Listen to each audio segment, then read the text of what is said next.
most beloved independent feature films. It was helmed by the visionary director Steve Barron, who cut his teeth on some of the 1980s most iconic music videos. He brought with him Jim Henson and the Creature Shop, who by bringing the Ninja Turtles to life, changed how movie special effects were made. While collecting materials for our documentaries, we came across what is not only likely the only behind-the-scenes content ever collected for that film, we also found most of the film's dailies. What follows is a very special, first-time ever sneak peek at some of the treasures found in those dailies with commentary by the director, Steve Barron. And 2.5. 494, 62. Mark 2.5.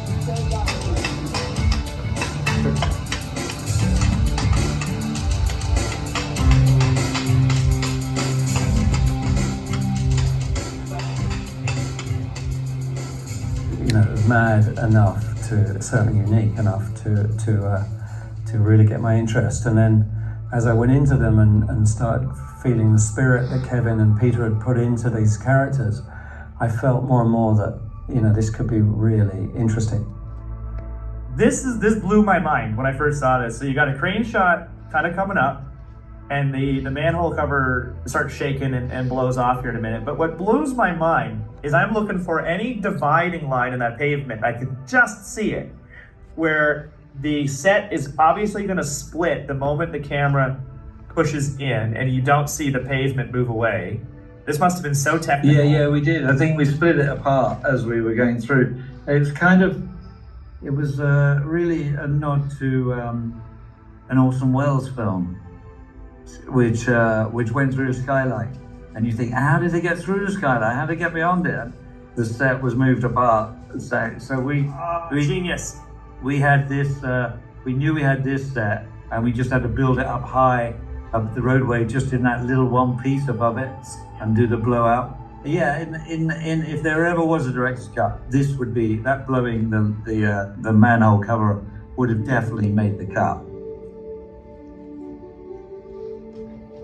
So this is the introduction to Casey Jones, which is really 2 shots. So, but it's directly from the comic book. You remember this? Yeah, totally. That's why. Yeah, loved it in as a character intro. Yeah, that could work in the film. There's no reason it is a either or sort of situation. Yeah. With or without. Yeah, I think we were using that same snorkel camera that we used on the conversation with the rat. And I guess Tetsu's is supposed to be tying a bandana to his shoulder, and I guess the theory is that these 3 guys, one of them is Sam Rockwell, is supposed to get the bandana from him, and she's just gonna, and he like boom, boom, boom. It obviously comes back now, but it's supposed to show how amazing he is, and you can't Touch him. Yeah. You can't touch him. I don't know how much coverage we got. We probably couldn't actually. I mean, we ran out of time a lot of days of shooting, and to get those extra shots to make a sequence work, because to shoot it all in 7 weeks was like bonkers. But completely bonkers.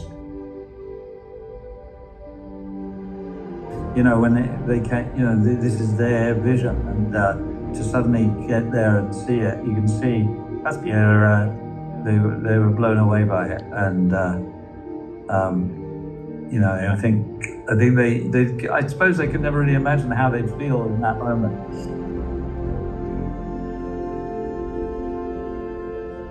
There isn't really a director's cut. There was 14 or so pages that we never got to shoot, that I wanted to shoot, that we never did, which would have been made a different cut. So there isn't really, a different cut. We used most of everything. That was just a taste of literally dozens of hours of content we have collected over the past 15 years telling the stories of the Teenage Mutant Ninja Turtles. We are making all of that archive content and more available on BackerKit for a very limited window. On there you will find an over 4-hour documentary picking up where Turtle Power left off, along with a coffee table book and exclusive Playmate-style action figures of Eastman and Laird and an unproduced character from the earliest days at Playmates Toys. Join us on BackerKit before it's too late.